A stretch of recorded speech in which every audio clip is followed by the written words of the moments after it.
Pickaxe.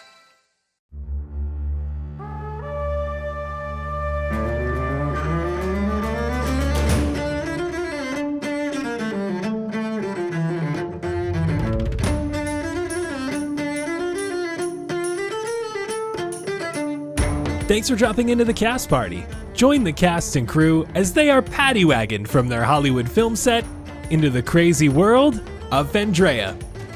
And action!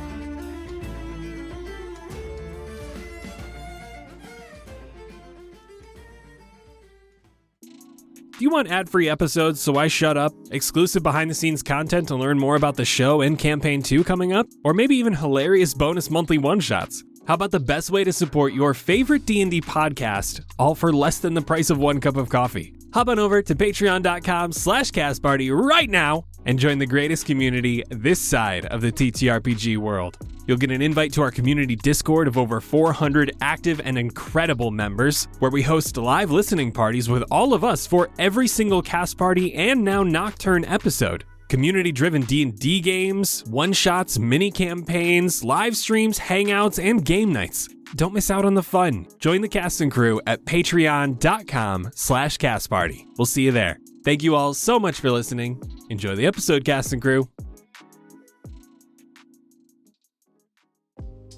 Hello everyone and welcome to Cast Party. My name is Colin McManus and I will be your director for today. I'm joined by my chaotic cast and crew, Ryan McManus. Hi, Sebastian Vivaldi Greensleeves, an emo at heart musician, who was reminded in the last episode by Keaton just how much he absolutely hates prank YouTubers, and you should too. He does not trust him and is quiet for a reason. Anna Brisbane. Blueberry Sky, elven druid actress, who will never ever willingly admit that she has a weakness for magicians. Those gross, skeezy magician pickup artists, as long as they're actually good at close-up magic, basically every single one will work on her. And she's gone on over a dozen first dates with magicians. But of course she notices within the first hour of hanging out with a person while not doing magic how insufferable they are, and only one has ever made it to the second date. Nigel Deacon. Welcome back, Xander Gucci Supreme, who once did a small tour as an improv actor in college. As per usual, he had no idea what was actually going on. Thought it was a comedy show. His friends just told him to perform, but either way, it got solid crowd reaction, so he kept it up for a few weeks in a row. The name of that show was The Cartographer, solidifying that the only lie Xander has ever really been able to tell is that he works on maps.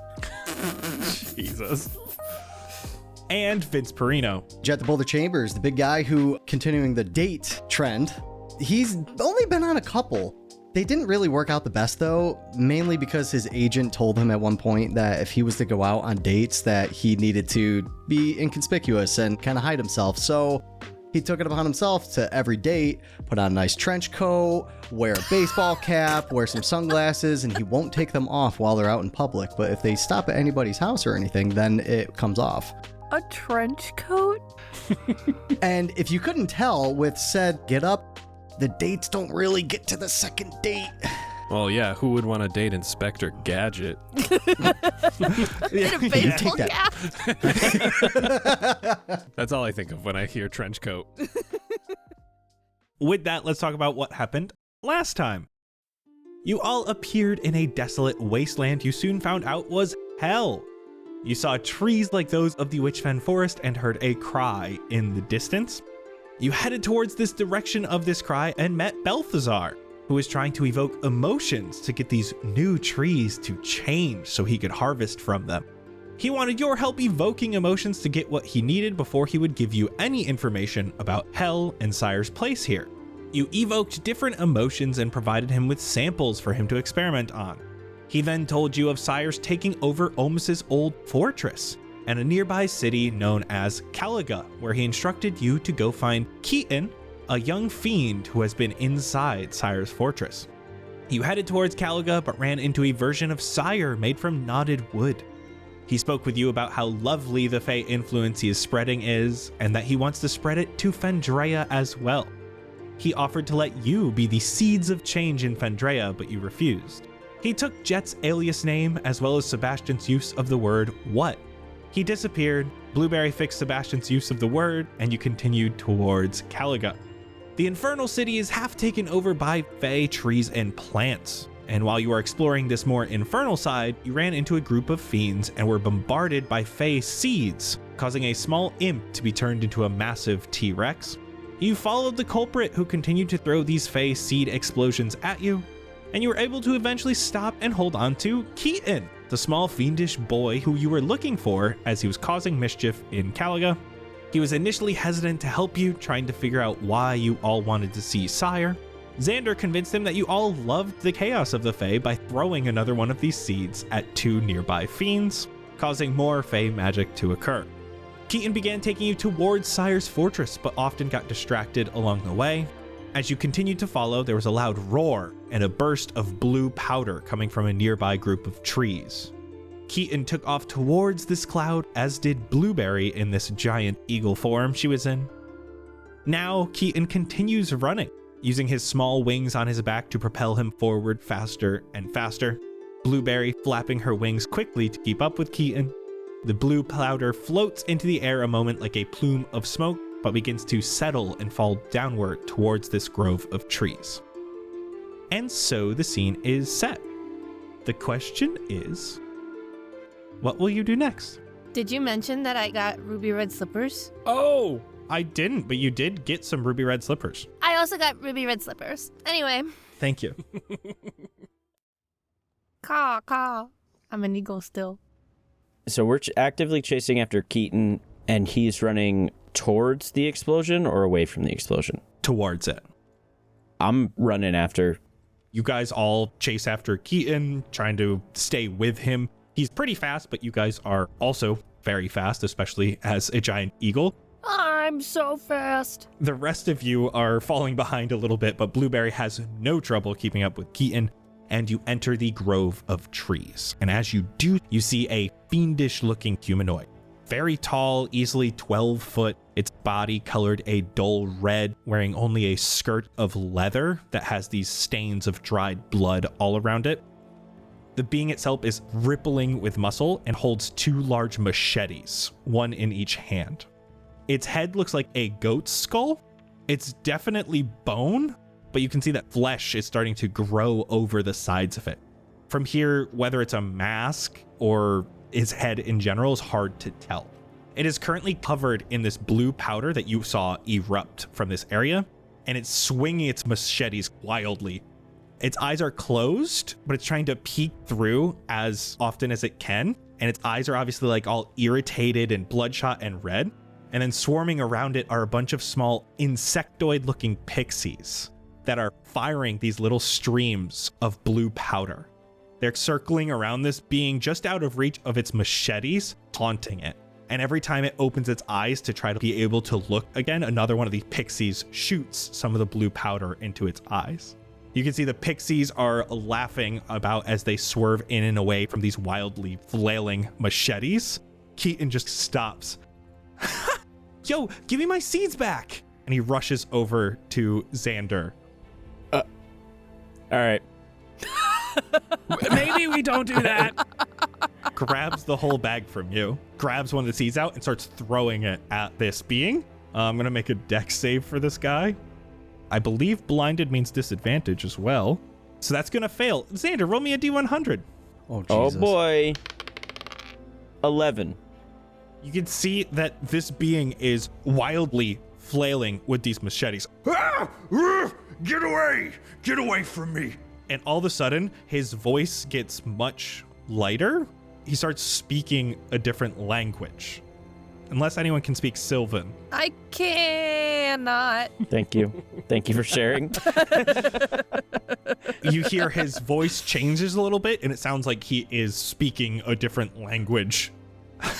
Here, you want to throw one? And he hands you one, Xander, one of the seeds. Why not? Sure. That's another fail. Roll me another D100. 16. All of a sudden, this seed pops. This blue magic form around him. You hear the machetes fall to the ground and start clanging. And the pixies are still shooting. And all of a sudden, his rippling arms in this form turn to these large wings. He looks like a bird person. and he's starting to flap the wind and pushing these pixies away from him. Oh shit. Okay, we might want to get out of here soon, but like, this is just one of Malgrathar's guys. Malgrathar is someone that we don't like, right? Malgrathar's the demon guy, devil guy. I don't know the difference yet. This guy's probably just coming to spy on Cieyr. Okay, well, I guess let's get rid of him for now. Get him out of here, maybe. You see he looks at you. He's spraying these pixies away, and he's gotten to the point where he can open his eyes again because these pixies can't get close enough. He's able to push them away. Looks at all of you, starts speaking again, but you can't understand him. Is my comprehend languages still active? I think so.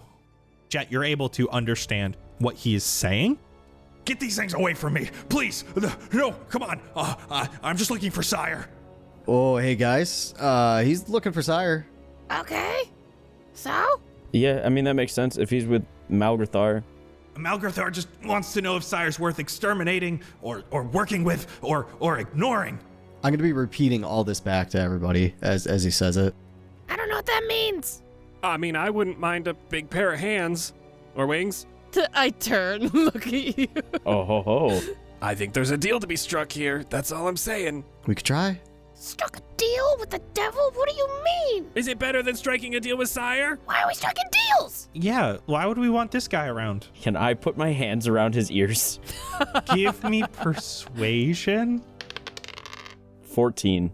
Stop. What are you doing? No, Stop. nothing. No. Come on, man. Just, Dude, why are you even talking to shh, him? shh. It's He's okay. with Malgrathar. Shh. Would you rather fight something right now that is literally 12 times your size? That's not true. 4 times your size? Whatever. No, we just leave him here. We throw more of these at him, and he grabs one of the seeds out. Hey, no. Stop that. For 1 second, I want to try and grab that out of his hand. And the bag. He'll let you grab the seed out of it, but if you're trying to grab for the bag, he's like trying to pull it back away from you. All right, here.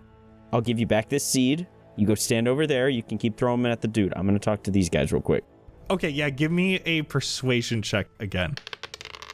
18. Okay, don't get mad at me if this guy's gone. Okay, so as soon as he is out of earshot, I'm going to turn to the group like, okay, so we should probably stop the little dude before it causes a problem, and we should talk to that dude, get Malgrathar on our side against Cieyr, and then, like, we just got to make the stipulation that, like, we can also leave. Because we don't want anything to do with this. We're not trying to stop Malgrathar. He can have this place. I don't care. He had it for God knows how long. How do we get Keaton on our side for this? Either knock him out, or that's it. We just knock him out. We can use Keaton to get into the fortress peacefully, in a quiet way, or we team up with this big guy and force our way in. Yeah, it's either column A or column B. No. You can talk to people's minds, right? Like you got that thing, right? Sebastian, just tell him like we're on his side. We'll get him out of here. Like change his memory or just whisper in his brain? Just whisper to his brain. Just be like, hey, calm down for a second. We'll get you out of this. But I can't understand him. He just has to understand you. I'll cast message on the big demon.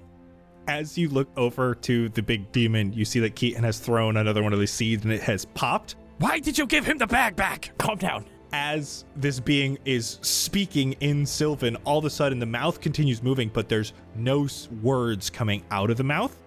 A small frog appears on this being's head, and from the frog, you start to hear, I definitely can't speak frog. I speak common. Oh! I cast message on the frog. Oh, the frog! Why the frog? That's his brain, right? Rip. Hello? Do you speak for the big demon guy? He speaks through me. So, can you translate? Sure. Okay, listen, Cieyer's not a good guy, and we're actually on our way to go get him, but we have to pretend to be buddy-buddy with him so the little pipsqueak helps us find a way inside sneakily. Okay? Okay. Okay, so once we're inside, we're trying to do something about Cieyr. If you're following. What that is yet, we don't know. You can see for a moment this frog looks down and then looks back up at you, almost like he's relaying the message to this demon that he's standing on top of. So you're gonna do something about Cieyr? That is the plan. Thoughts? If you can convince this little guy for me to come with you, I will. Nice. Okay. I'll turn to the rest. The frog told me that he's good to go. We just have to convince Keaton that he's along for the ride somehow. What are we supposed to tell him? Why are we only bringing the frog? Why did you ask the frog to go, not the demon? I thought the frog was like an amalgamation of his brain or something that just appeared on his body. So we talked to the demon? Yeah, I did. Oh. Through the frog. Well? I don't know why you didn't just talk directly to the demon. Well, the frog came up and said he could talk, so I thought it was like his brain popped out of his body. You didn't even try the demon? No, I saw the demon stop talking and then the frog spoke, so my brain thought frog was him now. Well, frog said demon's in. Let's do it. Okay, you know what? I don't think the logistics matter that much right now. We just have to convince Keaton to let him come with us. Yeah, pretty much. Okay. Hey, Keaton, he's on our side. Stop throwing things at him. He wants to join Cieyr. And I'll wink at the demon. No, he's definitely on Malgathar's side. Look at him. Look at you. That's very judgmental of you. The pixies were after him too, so he probably did something to the trees here. Pixies just like causing mischief. Yeah, I know. Yeah, so if the pixies are just like you, and they like Cieyr, then they're just playing a goof and showing this big demon guy, who I sadly did not get his name, what Ciyer's all about. And he's so down. Look at the frog. I'm looking. People can change, Keaton. You want to bring him to Cieyr for what? He wants to join up. Look at him. He's a bird with a frog on his head. What's sillier than that?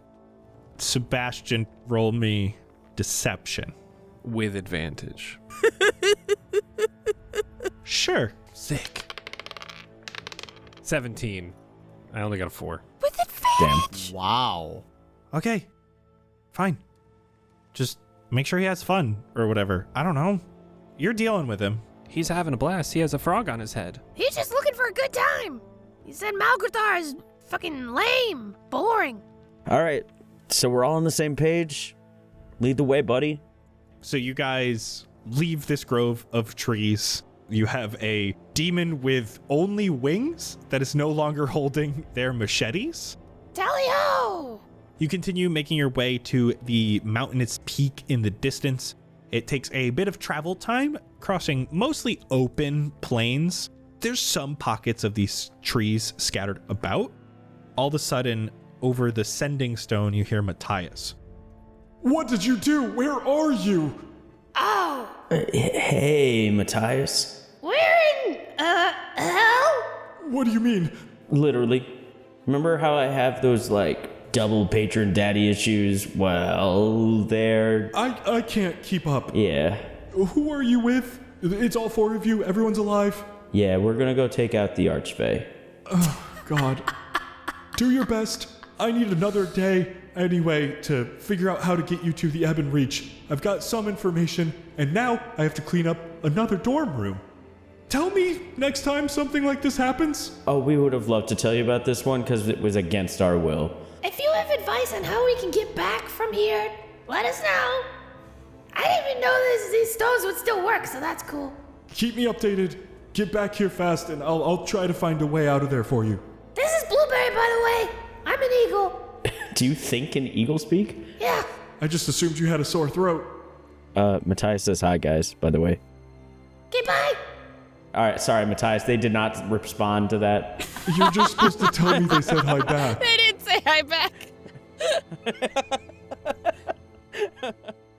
Well, thank you for checking in and doing research on the Ebb and Reach. I wish we could be getting traveler's points or something for all this interplanar travel we're doing, but see you later. Click. Hey, big guy, you have a name? Frog, do you have a name? I'm just a telepathic connection to this one's brain. Told you. I think I'll only last another 6 hours here before it can speak again. It's weird knowing when you're gonna die. You're gonna die? Wait, you're not just like a normal frog that just popped up and gained sentience? You're just something that was created by this thing's brain? due to the wild magic? If I was, I have no memories of that life. Ribbit. That's fucked up. So what's your name? My name? I don't know. His name. His name? He looks up. He says, Thagul. Dagul. Pleasure to meet you, Thagul. Well, going forward, if it's more convenient for you, you can just speak as he is rather than having to go back and forth between the two of you since you're kind of one, I assume. Oh no, I'm my own being for now. Well, I don't have access to his thoughts. I only get what he tells me. That's all I get in life. And then I'll die. This got morbid real quick. Yeah, I'm kind of sad. he's not even real. It's like an imaginary friend. I still feel like he deserves a name. Everyone needs a name. Thagul Jr., how about that? Or will that make it hurt more when he dies? We could call him Cieyr Jr. Because, like, he came from Cieyr's magic. Whatever you say. Sure. And, like, you guys said that he, like, wants to embrace Cieyr, so I think this works great. Okay. Do you like that name, Frog? Looks up at Thagul, looks back down. We do not like Cieyr. Just the name. Yeah, just the name. That's okay. Yeah. We'll pick something else. Don't worry. You guys continue walking while discussing names for this frog. And as the trees get denser, it also starts to get more and more wet in nature. The air feels a bit more wet and feels a bit better to breathe in as you move. Trees a bit more damp, and even the ground begins to have large puddles of water. And as you move closer to the mountain, you start to feel more and more joyous and happy. The landscape is changing. It looks nicer. Keaton stops as he's ahead of you and starts smelling the air. Ah, isn't it wonderful? I mean, honestly, yeah, this is the preferred climate. Not a fan of brimstone and sulfur. I like it. Thagul says changing hell's not good. Yeah, But Thagul, you're open to change, right? For the sake of survival, you're open to change. Give me another deception check. I'm gonna ask you, are you trying to convince the frog or Thagul more? Thagul, like I'm looking at the demon, not the frog. Oh, come on. 13. Thagul says wants it to be hell. Ribbit. And what is hell if not everyone's own personal definition of hell? yeah. Yeah. Keaton looks back at you a moment, side-eyeing you. No, hell's just like here. This is the new hell. Okay. Continues moving along. Again, more and more plant life, animals, insects buzzing about, and ahead you see a large swamp full of water. The trees around the swamp are extremely thick and basically butted up right next to each other, almost forming like makeshift walls on either side of the swamp. I need wisdom saving throws from everyone. Oh, what? +3. 24. 25. 21. 19. Blueberry and Jett, all of a sudden, you guys start to feel really hot as you are walking about this hellish landscape. And you see this water here, and it looks like it would be extremely cooling. You are tempted to rush into it. Keaton goes, no, we gotta climb and walk along the trees. No, I can fly. Just along the water, dip my toe in. Don't touch that. Why not? It's acid. What are you talking about? Oh? Is it refreshing acid? No. Just go. If you can fly, get out of here faster. There are these bubbles coming from the water, and it's starting to look a little bit more yellow and orange and darker. Almost like this illusion that you were seeing fades. Okay, don't touch the water. You're just feeling really hot and sweaty, Jett. The armor feels like it's too tight. So you're saying I can't even just dip my feet in? Hey, do not do that. No, it's acid. Yeah, that's just death, buddy. Oh, and I pulled Daisy around. I'm gonna try to flap my wings at Jett to cool him off. Foof, foof, foof, foof, foof. Do we have to climb along like a thin edge to get around this? There are like trees all about, and you can see Keaton's already up and in the trees moving through the branches. Would it be easier if I just carry one or two people and fly across? Probably. Who wants to ride? I'm serenading Jett real quick. Hold on. Sorry. Just because I need to play this for a minute or it's not going to go through. With death on the brain, Jett, Sebastian starts singing right next to you. It is I'll Follow You Into the Dark by Death Cab for Cutie. And when he finishes the end of the chorus, I just think you need a little... just watch out for yourself. I'm casting Foresight on Jett. What is that? Jett, this is my 9th level spell. For a second, you almost feel like you're skipping ahead in time, almost like you're looking back at yourself. And for the duration, you cannot be surprised. You have advantage on attack rolls, ability checks, and saving throws. Additionally, other creatures have disadvantage on attack rolls against the target for the duration, which is 8 hours. Colin just looked so upset for a second there. Is this concentration? Nope. I just feel like we're getting into this a little too deep, and I think you could use some foresight. Just try to keep your head on a swivel and keep it on your shoulders. Not in the acid, please. Acid, right. Not water. Not water, acid. While they're doing all that, I'm actually pulling over. I'm leaving my eagle form, and I start like druid crafting and like doing some silliness. I like magically pull up some of the acid from the water and I like press it into a compact disc with some like fey pollen and stuff. And I do 2 different little compact discs and they like freeze together solid into like glass. And I like get all these like fey vines and encircle the discs and connect them together and blah, blah, blah, blah, blah. And then I have some goggles made out of fey stuff, and I waft them over to Xander and cast Foresight on Xander. Oh my god! No way! No Let's way. go! You're gonna be dealing with Cieyr. It feels like a personal thing. Maybe you could use some Foresight also?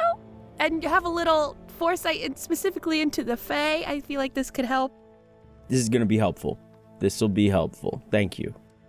So we have Jett and Xander foresighted. This is an easy traversal across these trees. Continuing onward from this portion of the swamp, you see this mountain ahead of you, and it almost perfectly ramps up at an angle. There are, of course, some trees, some rocks here and there, but it looks to be more of a ramp than a normal mountain, and you are following Keaton. And Keaton walks up to the very edge where this flat ground hits the mountain, looks at you all. Okay, just pretend it's not there. He takes a deep breath and slowly walks forward, but he does not raise in elevation. Instead, his feet go right through the mountain, and he just continues walking straight forward. Okay. Oh, okay. Great. Boys with Foresight, you want to try this first? That's a good idea. Yeah, I've watched Looney Tunes. Yeah. Xander? Hold my hand out. Grab his sweaty ass hand. Step through. It takes a moment. Both of you are able to essentially, with this foresight, visualize yourselves just going through this mountain. And instead of walking up it, your feet go right through it and you almost disappear. And you now are on the other side of the mountain. You see Keaton, it continues straight forward. And as you look up, there's no mountain. It's not like you're inside a mountain now and you turn around and you just see Blueberry and Sebastian standing there. But Blueberry and Sebastian, you cannot see the others. Seems easy enough. Yeah, I guess it worked, right? Yeah, dog, it's all good. Okay, going in. Strolling into a mountain. You two both go through, see your friends, and then a moment later, you see Thagul come in from above you all. He's able to flap his wings to stop him from falling to the ground. Should we do a little prank, you guys? Yeah, what kind of prank? Cieyr would respect it, right? I feel like that's brownie points. We could polymorph Thagul. Oh. What kind of prank would that be? We'd be tricking anyone we meet here. What's the funniest thing? I don't know. Another frog. Keaton, what do you think's the funniest thing that we could turn Thagul into? I don't know. Do you think Cieyr would like this kind of prank? Don't you think Cieyr would want to know if someone like this is coming? Cieyr loves pranks, right? Isn't he the prank king? He'd respect it. Yeah. What if we turned him into one of those seeds? What? I don't know if I can do that. Lame. What beast looks like a seed? Armadillo. Oh, a rolled up armadillo. Or you could be like an elephant or a freaking woolly mammoth or something. What's a beast that you'd see around here, Keaton? Razorback? Razorback? Yeah, they're like boars, but they got like their spines coming out their back. What about a two-headed plesiosaurus? We just saw a one-headed one of those back at Caliga. But what's funnier than one head? Two. I think chaos, just like in general. What's more chaotic than one head? Two. I'm gonna polymorph Thogul into a two-headed plesiosaurus. Okay, Thagul is going to allow this to happen. Good, it doesn't say it can only breathe in water. It can hold its breath for 1 hour. It has 20-foot movement speed out of water. Great. Okay, Thogul, if ever you want to change back, just like tangle your heads up. You know what I mean? Or like headbutt your two heads together. I could also just tell you. Oh yeah, okay. But he says okay.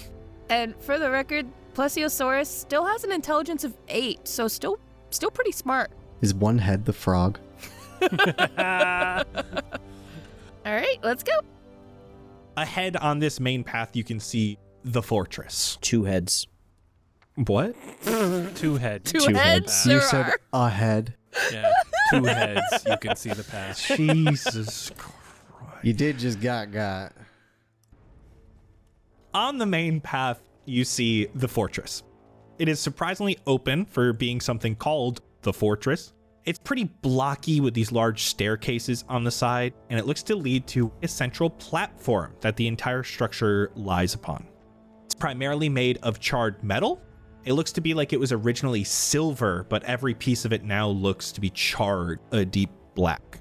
There are 2 large demonic statues flanking this first staircase, and they have these just massively sized demons, and they're holding large metal weapons that look like they cover their fists in spikes. There are dozens of trees and vines here, all wrapped around the pillars and coming out of cracks in the walls. Fungus, flower, leaves, just more nature and fey colors brighten this area up a bit. Ahead, up this main staircase, is a large archway that looks to lead to the main open portion of the structure ahead, almost like a large courtyard. And before we continue, I'm going to ask our 2 4-sighted people to roll me 2 d20s each and take the higher one. 16. Natural 20. Nice. Keaton walks up, and you can see him look up the staircase, and he turns around. Okay, so we actually don't want to go right up the stairs. We want to go over this way. And he points to the left behind one of these statues. Obviously not the main entrance to the fortress. Xander especially, you almost see the future, and you can see Keaton taking you along the outside of this building and then going through an illusory wall. The place he takes you looks like it's filled with all of this demonic equipment. You see just this slight smirk from Keaton's face. Nah, we're good. We're gonna go up this way. What? No, that's an illusion. You're not gonna be able to get up that way. You're gonna want to go this way. I'm gonna give it a shot. No, you can't do that. And you just continue walking up the stairs past more of these demonic statues. The large plesiosaurus is like coming up the stairs behind you much slower. I don't know how a plesiosaurus goes up the stairs. Oh. And as you reach the top, behind you, Keaton goes invisible.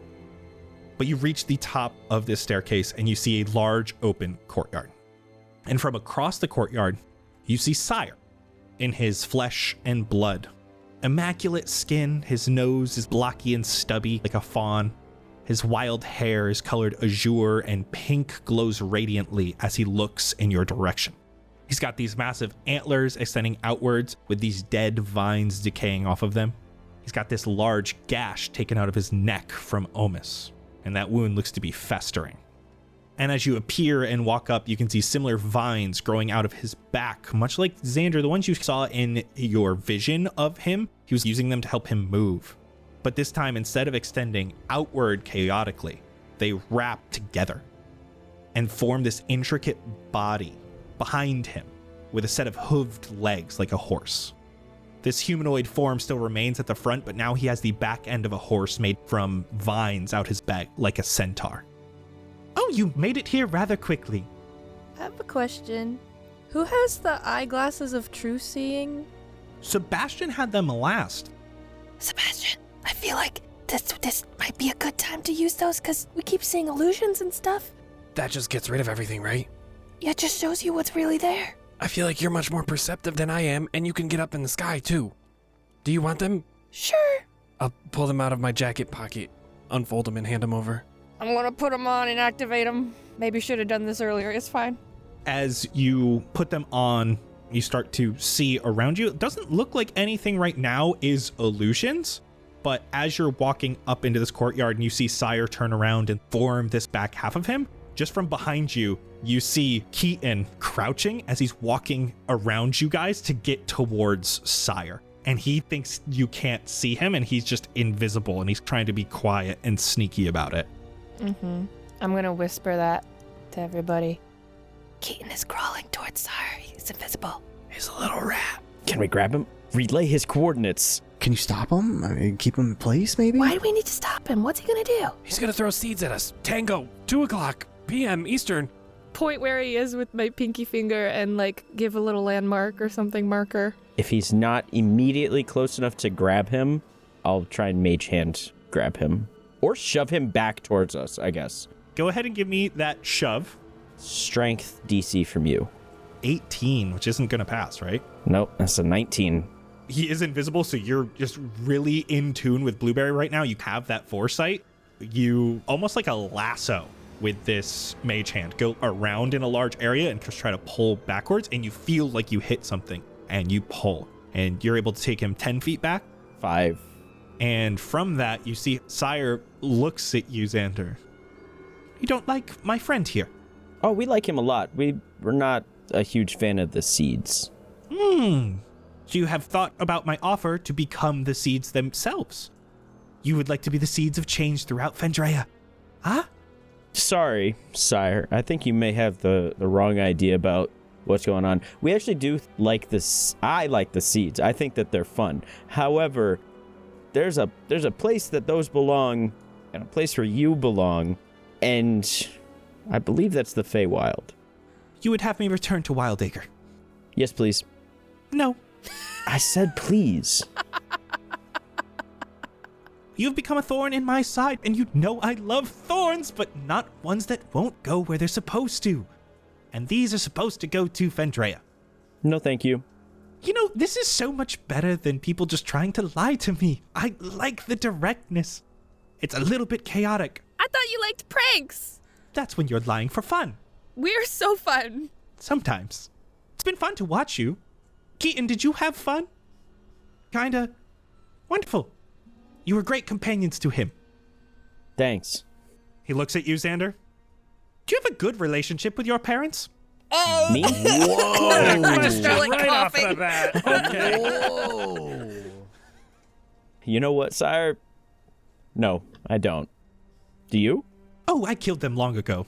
Okay, so you have a worse relationship with your parents, so you have no idea what it's like to be a parent. Oh, no, it was an accident. I loved them. Interesting. How did that happen? Did you want to kill them? You don't even remember? Oh, I know how it happened. Just that's how magic works. Sometimes it's chaotic. Did you throw a seed at him? Was it a prank gone wrong, in parentheses? In a metaphoric way. Yes. Okay, why do you ask? You just don't seem like you were raised properly. Wow, that's rich. Based on what? The fact that you're trying to deceive us, when all we're trying to do is deceive you. It's not quite fair. Okay, well, prankster is as prankster does. Prank wars. Come on. Yeah, man, come on. Like, you know the rules. All in good fun. Are you just like a big baby? Is that what's happening here? Are you just like mad that someone can play the same game as you? Yeah, you can dish it, but you can't take it. I'm actually mad because I had a deal and you stepped into that deal, but you did not take your part in the deal as you should. And the Fae are very important with their deals. Jett with 1 T. Ha. See, I don't think that the Fae are all that good at deals. They're just good at stealing and lying and being just the worst. Yeah, I feel like you guys kind of just say stuff and consider it like a legal binding contract. You don't really think anything through. You don't get anything, like, in writing? Sometimes, but there are just laws of magic, laws of the world. Why would we need laws on paper? Sounds like you just kind of make up these laws whenever you want. Okay, but here's the other thing. Like, when a contract is signed, that's between the person offering the contract and the person that signs it. If someone comes in and takes out one of those people, that contract is null and void. It doesn't matter. You can't just make someone else take over the contract. When you die with credit card debt, that goes away. I don't know your world and your land. All I know is it does not sound nearly as fun as here. I brought you here to take your place at my side. You're not taking anything of mine.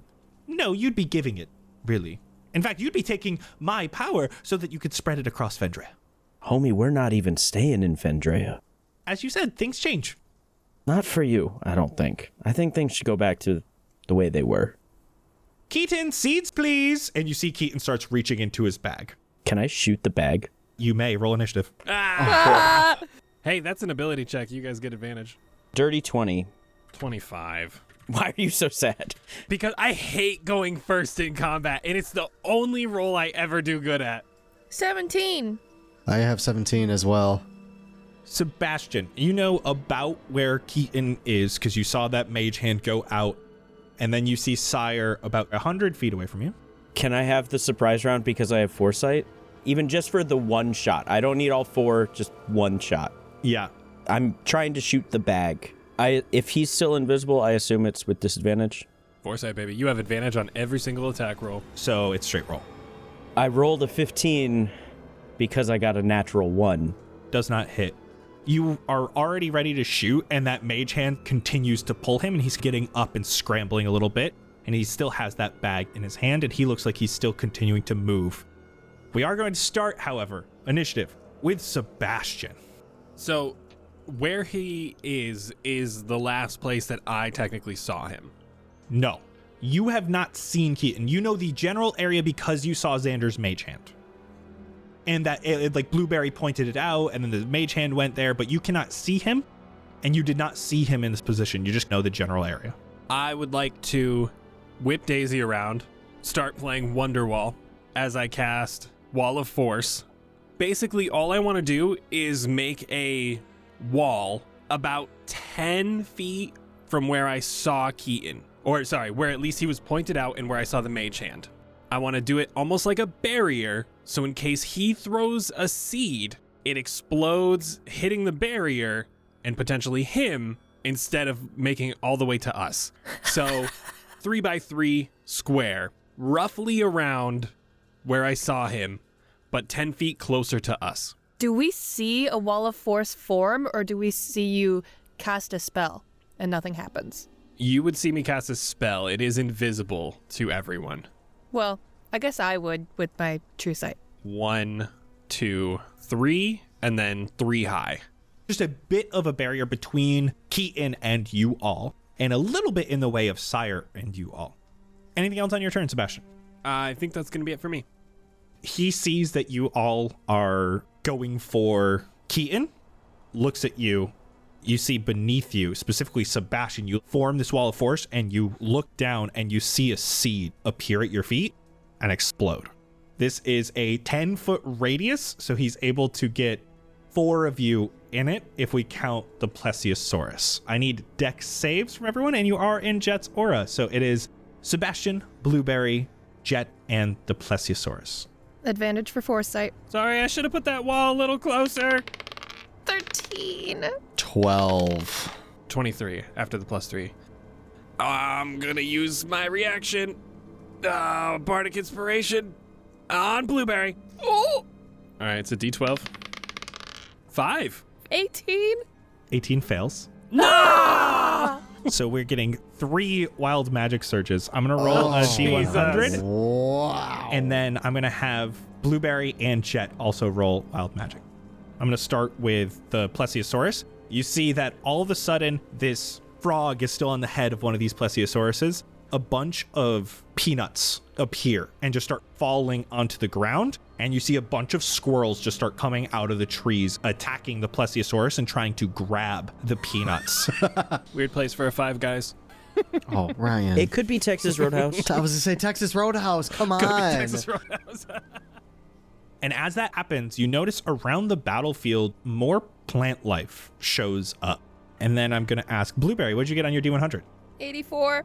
Roll me a D10. 8.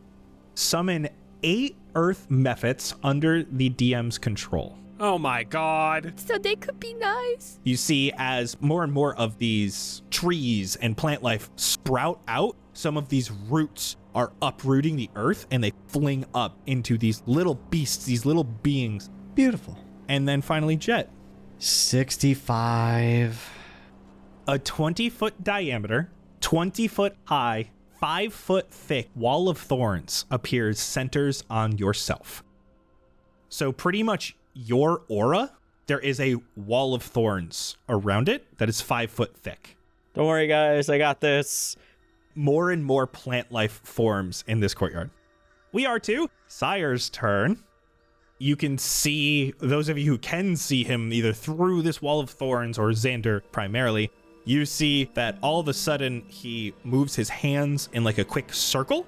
All of this plant life encompasses him in a brief moment until this large demonic beast starts pushing out of this cocoon of thorns he makes in a brief moment. This is the spell Shape Change, and you can see a massive demonic figure come out of the thorns. Big, red, sharp teeth, these wings, a large maul in its hands, a thorned tail, like all this nastiness. And from that, Cieyr has this fun little thing called Wild Magic. When Cieyr casts a level spell, a random spell erupts from that target location. I have a fun little table here. Xander, roll me a d20 now. 15. All of a sudden, a very large storm starts to appear above the fortress. It looks like these storm clouds come from nothing. This is just control weather, so it's not really going to do much. Right. It takes 10 minutes to go on. Hell yeah. All right. That was probably best case scenario. But he is now this large fiendish creature, and in his new form, he has a 60-foot fly speed, and he's going to move that 60 feet towards you. That is your turn, Xander. And then we have Jett on deck. All right. Well, naturally, two can play at the shape change game. Sort of. I'm going to bonus action Tasha's otherworldly guise. Let's go with lower planes so that I'm resistant to fire and poison damage and immune to the poisoned condition because he seems like the type. Bonus action to that, I'm going to fly up diagonal 35 to right above this tree thing. So I'm probably like 20-ish feet up in the air. And I'm just hailing down with a rain of eldritch blasts. Give me each individually because shape change is concentration. So he has to make a concentration check for each. First hit, 26. Second, 32. Third, 28. Fourth, 15. Oh, that's a nat 1. Fifth, 28. Sixth, 28. Seventh is another nat 1. Motherfucker. And the last one is 21. You have 6 hits, but you're supposed to be rolling with advantage. So 6 hit. Oh. And then I'm going to ask you to roll those 2 nat 1s with advantage. So roll those again. 18 and 30. The 18 misses. 7 of the 8 hit. I now have to roll 7d12. And he's got to roll concentration on each hit, right? And it looks like I rolled terribly. You did 37 for the d12s. So we did 11, 8, 9, 13, 8, 9, 14 damage. Plus 35. They're all DC 10 because he never did more than 20 damage. So it's 72 damage total. So this beast will take 72. They're all DC 10, so he needs to get a nat 1. I'm just going to roll 7 really quick, see if I get a nat 1. None of those, a natural 1. Shape change is still up. Anything else you want to do on your turn? Free action, flip him off. We're going to go to the lair action. And Xander, this will not affect you. Every creature currently on the ground or within 10 feet of any of the walls is subject to an attack by a thorny vine. I need dex saves from everyone, and these thorns are the thorns that Jett himself had summoned. You're basically in this thorny prison as these thorns are just whacking at you. God, natural 1. 18. 12. 3 fails. What about the mephits? Oh, you're right. Oh, thank God. That is only 11 piercing damage. I'm playing these mephits as tokens. If they fail, they're dead. They have to get natural 20s to pass. Okay, then maybe this was a terrible lair action. We got 8 mephits. We're going to see if there's any nat 20s. 2 fails. I got an 18 and a 19, and both of those fail. You can see that these mephits are like still around, but all of these vines are grabbing them, almost like pulling them back to the dirt. They're all essentially incapacitated. Dirty 20 on my concentration check for polymorph. We are back to Jett. I'm going to jump up on the back of the Plesiosaurus. On my tiptoes, I'm going to like look over this wall of thorns, and out of my bag, I'm going to grab, back from way back when, I'm grabbing the bottle filled with the hallucination shit. Oh my God. I'm going to throw it in his direction, and when it lands, you can see that it just erupts in flames. I'm casting Flame Strike right on him at 5th level. You throw that bottle and it explodes, but you can almost see like this radiant form of the bottle goes completely through the wall of force. Flame Strike occurs. What do you need from me with Flame Strike? Dexterity saving throw, DC 17. That is a 29. That is 4d6 of fire damage and then 4d6 of radiant damage. Roll me 4d6. 13. And then so that will be halved because he passed. So 6 radiant damage. Well, that was just for fire. No, that was for radiant. He's immune to fire. You only did radiant damage. He did pass his concentration check. Wow. Okay, what a waste of a 5th level spell. Fuck me. So we are at Blueberry. Oh my God. I'm gonna cast Dispel Magic at 6th level on this wall. It disappears. Oh, Jesus. Okay. Let's go. Okay. Yep, that's all I'm gonna do. Okay, have fun. That is the Plesiosaurus' turn. Jett, I'm going to allow you to wrangle this beast, which direction you want it to move and or do on its turn, since you are riding it. Which only has 20 feet of movement. We can't move through that wall, right? No, but you can move around it. I guess he's just going to dash right towards Demon Boy. So you are being pulled along with it. The Plesiosaurus actually hits that wall of force and has to go around it a little bit because it didn't know it was there. Sorry. Keaton's turn, looks at Sebastian. Exactly what you thought would happen does. Only Blueberry is seeing this, pulls out 2 seeds and throws both of them at you. Instead of getting to you, they bounce back and hit the ground. Jett, I think you'd actually be far enough away from this that it would not affect you. So these are just going to affect Keaton. Dex saves, fails both. Jett, roll me a D100 for one, and I'll roll a D100 for the next. Yes. 8. A small sweet saying, "Eat me," and a vial filled with liquid labeled "Drink me" appear in each hand. All of a sudden, Keaton has thrown these and now has a vial and a donut in his hands. As you see Keaton holding these, he starts to shift a little bit because he did have to come out of invisibility when he threw these. So you do see him reappear with these in his hand. And then all of a sudden, there are 4 Keatons. Oh.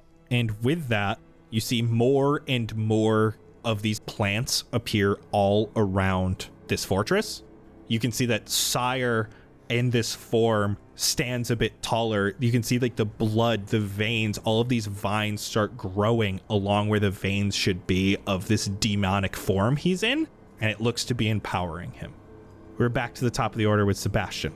All right, I'm doing a big old quick guitar flip, bringing Daisy over my shoulder and throwing her around my back. As I throw her around, I grab the drumsticks. I'm casting Mordenkainen's Sword using 2 things. Using 1 Quicken spell to make it a bonus action, using the last of my sorcery points. Then using my Echo. And I'll get to that in a second, but let me roll an attack on Mordenkainen's Sword. Mordenkainen's Sword does cancel out Wall of Force. We're going to make an attack on Cieyr as Daisy flies through the air through that guitar flip. Oh, only 17 to hit Cieyr? That does not hit. Can I give Daisy Bardic Inspiration? I don't think you're supposed to, but that sounds fun. Let's go. That's a 23. That hits. That's horrible damage. Only 9 plus 6, 15 force damage. I'm going to roll really quick for concentration. Did pass, but not by a lot. With the drumsticks, I'm going to start playing Go to Hell for Heaven's Sake from Bring Me the Horizon. We are going to do a Ralathim's Psychic Lance. I still have not used my action, by the way. I just want to point that out. Yeah, that is true. We're going to do 6th level intelligence save. That is a 15. That is going to fail. He is going to use a legendary resistance. So he will take half of 28 psychic damage, so 14 psychic damage. Okay, let me do one more quick roll for concentration. Still good. And we're going to bring out the crossbow for my action for a crossbow shot. As the wall goes down, the bolt goes right through it for a 24 to hit. That hits, sire. And, oh my gosh, the ones on the damage die.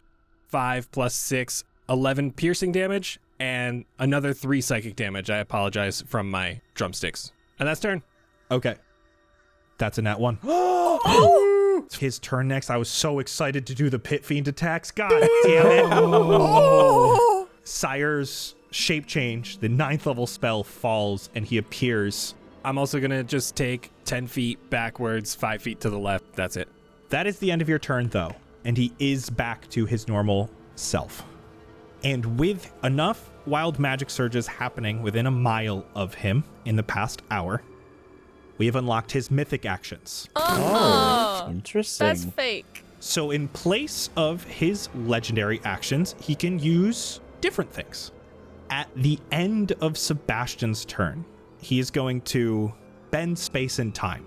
As he does, he takes a full turn now, and then next in initiative is Cieyr. So Cieyer's going to take 2 full turns.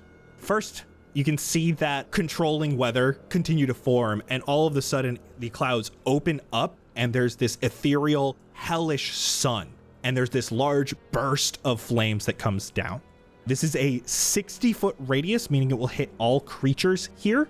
This is the 8th level spell, Sunburst. Sick. Counterspell with the staff. 8th level. Roll for me. Uh-huh. Oh, 25. Sunburst completely goes away. Oh my gosh. I don't even know what that does. Heart. That is his spell for the turn, and since that spell did not go off officially, the wild magic eruption doesn't happen. That was his action for this turn. He's surrounded by a few people, so he's not going to use any movement and doesn't have a bonus action this turn. He can make a ram attack as well as cast a spell on his turn, so he's going to ram into Jett with his large antlers. That's a 30 to hit you, Jett. Yeah. You're taking 21 magical piercing damage. That's not too bad. Yeah, you got like 600 health. That is his next turn now, and for his action, he's going to attack you again, Jett. That's a 24 and a 25. 25 magical piercing damage. He's going to cast Scatter. He can do 5 creatures of his choice, so Xander, Jett, Blueberry, Sebastian, and the Plesiosaurus. An unwilling creature must succeed on a wisdom saving throw to resist the spell. Oh, baby. 26. Passes. 31. God. Passes. Damn, Blue. 18. 12. I'm not even bothering with a lucky point. The Plesiosaurus also fails. Scatter, you can see all of a sudden these thorns wrap around you, these thorny vines, and all of a sudden there's just this pulse of energy. Sebastian, Jett, and the Plesiosaurus get teleported to any place that Cieyr wants within 120 feet, which is going to be in a large fountain to the north that just above it has a chute filled with lava that looks like it is ready to be filling the fountain at any moment. Sick, bro. Womp. But he did cast a leveled spell, so Sebastian, you got moved. Roll me a d8, please. Let's see what other spells might occur in this new location. I got a 5. Roll me a d100, please. 87. 87 is commune. I don't even know what that does. Oh, is he going to talk to a god? That would be kind of sick. He talks to Omis, who's dead. You contact your deity or a divine proxy and ask up to 3 questions that can be answered with a yes or no. So we'll see if that comes up. That is the end of Cieyr's turn. Xander, that is you. Okay, I'm going to keep flying. I'm going to go up another, like just straight up another like 10 feet. So I'm like at like 30-ish feet in the air now. I'll go out towards the fountain, like maybe 20 feet. So 30 feet up, 20 feet over. Then around Xander, in the space that he is flapping around in his Blightmoor, the look of Blightmoor, you just see like space. Like it just becomes voidish around him. But you can start to see like stars twinkling here and there, and there are 7 particularly bright stars that show up. Xander like looks around at what that is and says, I guess they don't call me the cameraman to the stars for nothing. I'll send out a mote. This is Crown of Stars, which I'm surprised isn't concentration. It's just another thing that I can cast.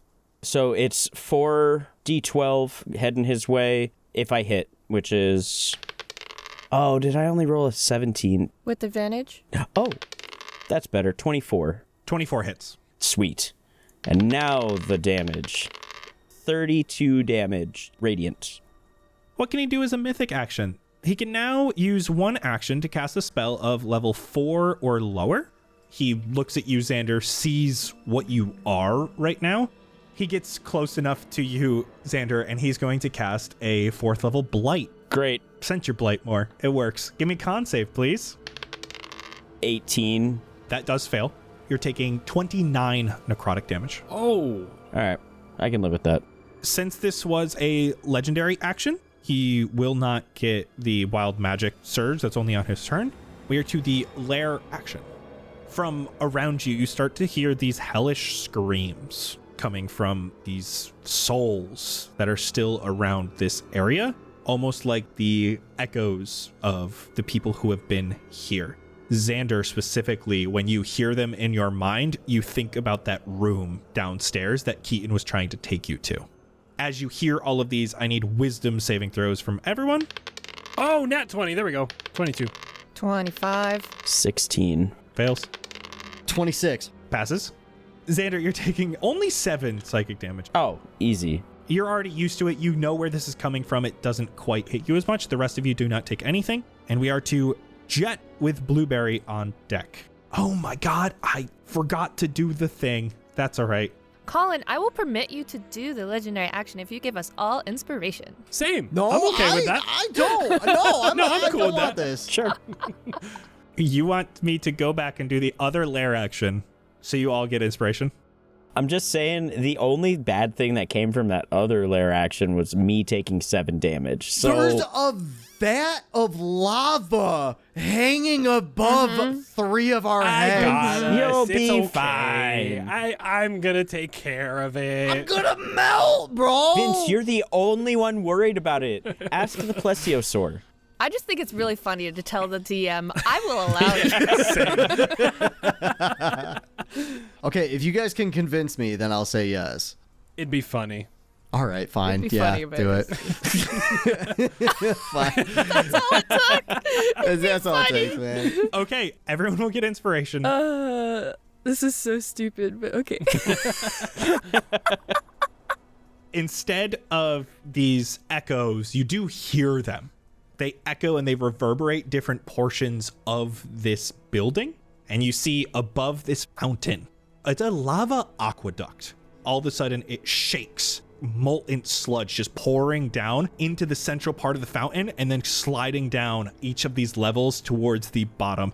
The plesiosaur is getting it all over its neck. Jett, you're getting it all over your feet. Sebastian, you're getting it all over your feet, and it is burning like hell. You're all taking 33 fire damage. Ouchies. Oh, I thought it'd be worse. Jett with Blueberry on deck. Flying the fuck out of this. As you fly out, give me a Constitution saving throw. 23. That saves.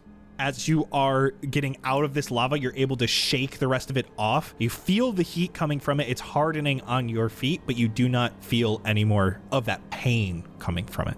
Dash action to get closer. On the end of your turn as a legendary action, he's going to cast Draconic Transformation on himself. There is this fey magic that comes around him. You can see that his facial features elongate a little bit, almost like the head of a dragon, but it's made out of all of these vines. Then we're to Blueberry.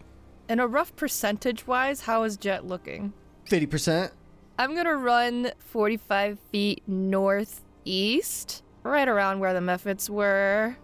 I'm gonna give him some of his own medicine. I'm casting Blight at 4th level at the Dragon Cieyr. Con save 24. I rolled a 14. I think he's feeling well enough where he's not too worried about this. That would be 38 necrotic damage. That's actually very bad for him because now he's got to make the concentration check with a DC 19. Yeah. We'll do that on roll 20 because that's exciting because Draconic Transformation can fuck you up over time. It's a DC 19. He does have a plus 12 to concentration saving throws. It's a natural 2. Nice. Oh my god. Already does not have that Draconic Transformation going. Frederick's just gonna move from where he was to where I am. If he gives me the help action, would that give me advantage on a saving throw? Yeah. Okay, so he'll give me the help action. He's gonna, point out anything that starts coming my way. That is Thagul's turn. Our Plesiosaurus failed his Constitution saving throw, so he's going to be taking a lot of fire damage. That takes him out of the polymorph. He makes his movement, not able to go very far, rushing towards Cieyr. You see him again in his normal demonic mask. He's flying over towards Cieyr best he can with those big wings. From the frog, you hear, he's screaming.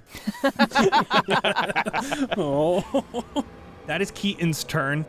Is Keaton gonna eat one of the things in his hands, or is he just gonna throw seeds? He's gonna drink. Eat. He's gonna Oh, drink. he's got to eat. I think he's got to if they're there, because he loves the chaos. I'm gonna roll for which one he does first. We want odds to be drink, evens to be eat. Odd Yeah. has a D in it for drink. Eat Vince. Eat Vince. Eat Vince? No, that's cannibalism. That is odd. So he drinks this drink. You all see Keaton shrinks really, really tiny. Oh, man. You see, it's his turn, and he's so much smaller now. He tries to get through, and instead of grabbing 2 seeds out, he's only able to grab 1, and he's going to throw it at Blueberry since she's the closest. Blueberry, I need a dex save. You're going to have advantage on this because he would technically have disadvantage on his throw. 17? That passes. You are able to jump out of the way. There is no wild magic surge. Yeet. That's Keaton's turn. Sebastian, we are back to you with Cieyr on deck. I am trying my best to scramble out of this lava fountain. I do a quick dive for the edge, and instead I jump through a little gate in space and time, and I'm going to dimension door 100 feet southwest on top of this little bulbous-looking gross mushroom. I'm just going to say with doing that, you will not have any of the lava on you anymore, so you won't have to roll or anything. You're able to leave it behind. It's not able to go through your portal you're making for yourself. I pop up in little superhero pose, and I take both drumsticks, and I point at Cieyr, and Daisy is going to go 5 feet northwest, do another quick swing for a natural 1. Oh, wait. I'm going to use my inspiration for Daisy. That feels fitting. It's a 2. I'm not even fucking joking, dude. You can see he has reared back without this draconic face that looked like he was going at Xander, and he looks around. Jett, you see he had moved closer to Xander to attack him, use that blight, started doing that draconic transformation, and now he's a centaur right now, essentially, with these vines behind him, and he rears back, and he looks like he's going straight at Jett, and you can see he's rushing towards you and about to ram you with his antlers. So that is a ram attack, which he will have disadvantage. The first one is a 26. The second one is a 23. Oh, you just hit. 31 magical piercing damage. You can see that this hurt a lot more with how fast he was able to run at you. He was able to get a 30-foot charge on you. I'm sorry, Jett. You're here. It makes the most sense for him to do it on you. He's going to cast Heat Metal on your armor. Any creature in physical contact with the object, you will take 2d8 when you cast the spell. So you're going to take 2d8 fire damage right now, which is 11. As a bonus action on his turns, he can cause that fire to happen again, as long as you are wearing that object. Just a reminder, I believe it takes 1 minute to doff heavy armor. I'll get rid of it, don't worry. Then, since this is you, Jett, roll me a d8. Let's see what other spell comes out of Cieyr right now on you. Oh, on Not me. on himself. Oh, a 4? Roll a d100. 50. Black tentacles What the hell is that? When a creature enters the affected area for the first time on a turn or starts its turn there, the creature must succeed on a dex save or take 3d6 bludgeoning damage and be restrained. It's not your turn, Jett, but you have some black tentacles around you and you might get smacked by them. Xander, that is you. Fuck it. We got to go for max damage here. I'm flying down to ground level, back a little bit, and I'm going to do some sharpshooter shots. All with advantage, but -5. Just for ease, I'm going to tell you that Cieyr's armor class is 21. You just need to let me know if you hit and if you crit. Okay. Hits with a 22. Second one is a crit. Third one is a crit. Fourth one hits with 27. Then 28 for the fifth one. The sixth one misses. The seventh is 21. And then the eighth misses. 4 hits, 2 crits. So let's do the 4 hits first. 7 plus 10 plus 12 plus 14. Plus 40 for the sharpshooter damage. Yeah. And then go ahead and start rolling your crits. 2d12 plus 15 each. First crit, 19 plus the sharpshooter damage, so 29. And then the second one is the same thing. 141 total damage. Oh my God. So you did a huge chunk of Cieyr's HP. Bonus action, attempt another moat from Crown of Stars. A 29 to hit, Hits. 36 damage because of the Radiant Plus. You did 177 damage that turn. Let's get those concentration checks. I think he just fails the heat metal. Free action, flip him off with both hands and just, how's it feel to be my bitch? And at the end of your turn, he is going to, as a mythic action, cast the 7th level spell Firestorm.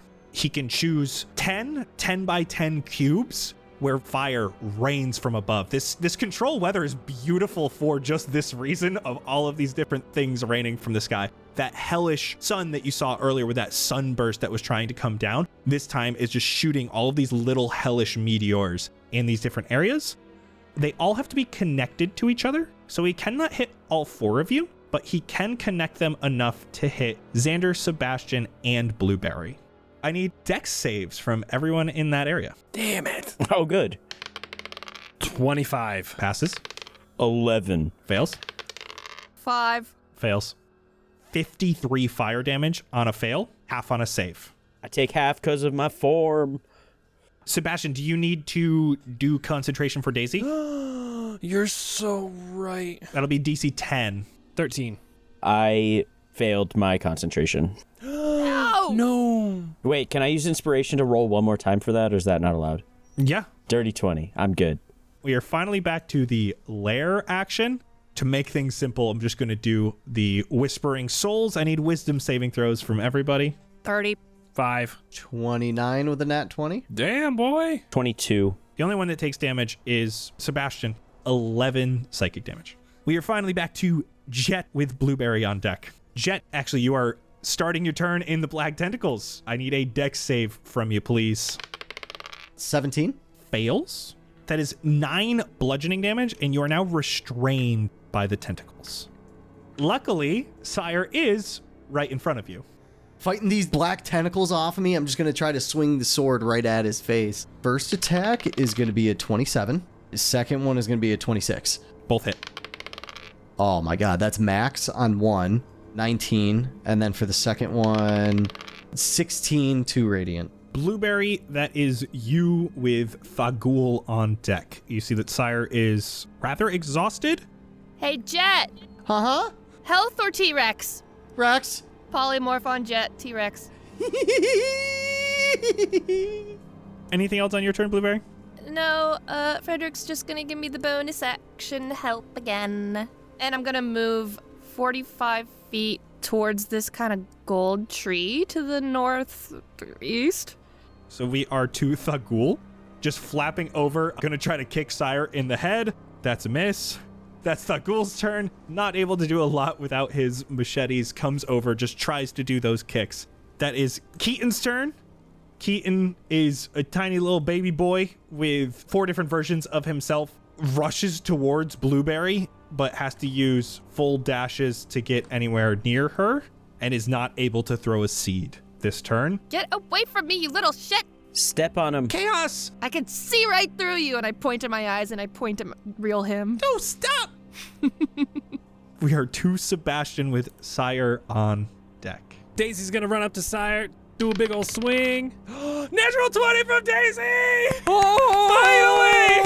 Hooray! Oh, you got lots of claps Dice there. did something! That's 40 force damage from Daisy. The way Daisy attacks is as if you took Daisy and did a guitar flip. So basically, a guitar flip, you pull it up over your shoulder and you whip it around your back and it swings around your body and it plants in place. Daisy just continues. It's one of those showmanship-like things that you see from bands as it just keeps swinging and chopping the vines, finally ending on his hind back legs and cutting right down across the knees. And those vines fall off of him. What else would you like to do on your turn? I think we're just gonna pop a crossbow shot. 29. This is all you. What happens? He's yours. Daisy chopping through these vines and just trying to find an opening for him. It finally does that last final swing, a huge arc in a cross, diagonally down, gives me the opening for just a quick little crossbow shot right to the back of the spine, the lower back, and it almost paralyzes him as it makes contact with the spine. You can feel it. You can hear the bones cracking, the vertebrae making room for the bolt as he falls to his knees, and his form just falls completely to the ground. And the instant it hits the ground, there are more sparks of this chaotic fey magic. A burst of more of these plants just appear, and it covers the entirety of this courtyard you are in. Every inch of it now is just these chaotic fey plants. They cover your bodies, they cover your equipment. It's vines and leaves of azure and pink. And there's this shockwave as all of these plants grow. And you can see Keaton thrown out of the fortress walls like a ragdoll. Same with the frog, same with Thakul, thrown completely from the fortress. You are all covered in these plants that have expelled from Cieyr's form. And from around the courtyard, you can see that Cieyr, his form is no longer here. It's just plants. It's just what's left of him. You can see these plants start to rapidly wither and die. No longer connected to the Fey influence keeping them alive in hell, they deteriorate in seconds. And as they do, they burst into flames. All around you, just flaming plants. The ones on your person burn up. They even encompass your vision, and you feel a magic pull upward. All you see is hell past the flames. It's hot. You begin to burn a bit. Your bodies are flung upwards, and you again feel like you're being compressed in a hot space before you are spat out from the fireplace. Back in the dorms upon Helios. The plants have now all fallen off of you. There's some ash and residue on all of your armor and clothing. Oh my god. You all appear, and all of a sudden this T-Rex gets thrown out and just breaks through the couch. Oh, Matthias is gonna be so mad! Oh my god. And for today, that's a wrap. Thank you all so much for listening. Chaotic episode from both our players and from the game itself. So you want to hear all about the mechanics and all the fun and all the stupidness that occurred today? We're going to have a behind the scenes over on patreon.com/castparty in just 1 week where we talk about all that awesome goodness. There's all sorts of amazing stuff over on Patreon, so go check us out. Support the show. It's a new year. We're getting to season 2. This is the best time to subscribe and get into the community and have a bunch of fun yourself. In just 2 weeks, we will land upon Helios and see what happens with Matthias and where we see our heroes going from here. Bye-bye! Bye. But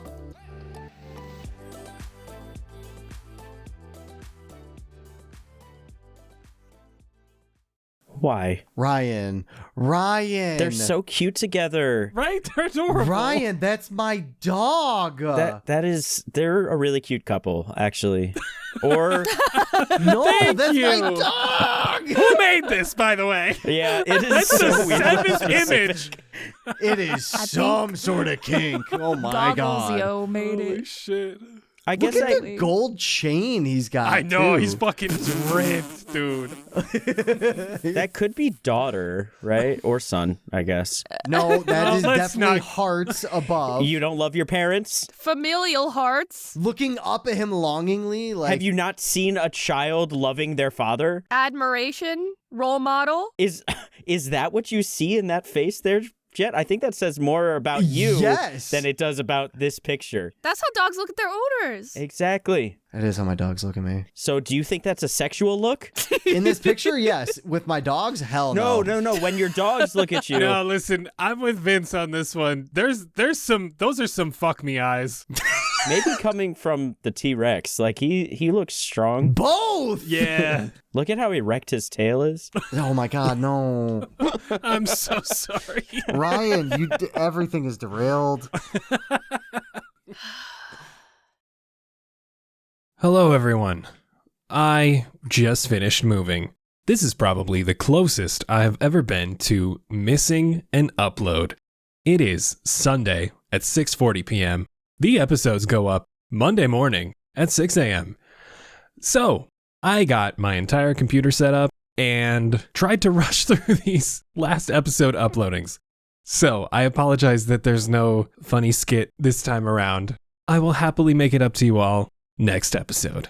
But for now, I want to give an enormous shout out to our wonderful, wonderful Walk of Famers, starting with Anne, Ash, Dragons, Bean, Dubward, Sainty Love, Eric 5, Polyamorous Swirl, Foe Runner, Frankie, Heather, Isuik, Jesky Fire, Jesse, Jin, Lady Lorax, Lexi, Minehack, Nova, Opti, Red Mafia Panda, Bass Drop, Slimy, and Ebab Flow. We appreciate your guys' support more than you know, trust me. Especially with Campaign 2 coming up, we have been so very grateful. And we hope you all love it just as much as we do. Thank you. Have a wonderful day.